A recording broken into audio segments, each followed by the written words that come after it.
I want to make this super concrete for everyone listening. We've got the math, we've got the brain science, but I want to see what this actually looks like in real life. Yeah. Because keep watering sounds really nice, but it's hard on a Tuesday when you're broke. It is. So let's look at the case studies from the source material. And I want to focus on Gregory first, because his story is just painfully normal. Gregory was the delivery driver. Yeah. He'd been driving a truck for 8 years, making about $40,000 a year. He had no degree, no capital, just a regular guy grinding it out every day. He wanted to build wealth, but he had absolutely zero leverage. So most people in that exact position would say, well, I need to quit my job and start a tech company, or I need to somehow win the lottery. But Gregory didn't do that. He actually understood the invisible growth concept, so he kept his job. But he added 2 tiny micro habits into his dead time. What were they? First was education. He started reading about real estate for just 20 minutes every morning. Just 20 minutes. That is less than an episode of a sitcom. It's nothing, but over a year. That adds up to 30 books. He read 30 books on property management, financing, real estate law.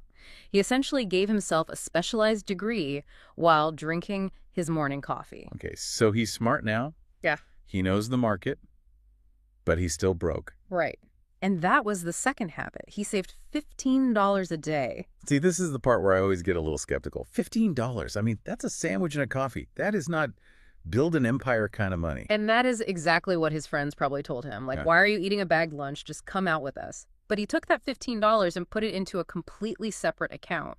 And $15 a day is about $450 a month. Which is, I mean, it's decent savings. Right. But it's not a house. No, it's not.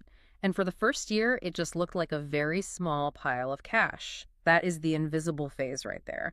But after 18 months, with a little bit of interest, he had about $8,000. Okay, so he's got a nice emergency fund. But he used it. He used an FHA loan, which is a program that lets you buy a property with only 3.5% down to buy a really small rental property. Nothing fancy at all. And it generated maybe $200 a month in pure profit. So wait, he suffered through bagged lunches for 18 months to make $200 a month? That doesn't really sound like a great trade to me. But that's a linear thinking creeping back in. Watch the compound effect. He takes that $200 profit and he adds it to his $15 a day savings. Oh, wow. Right.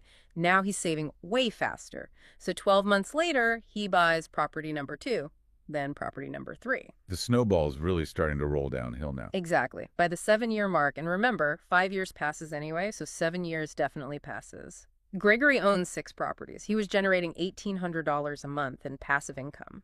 He effectively gave himself a 50% raise without ever quitting his delivery job.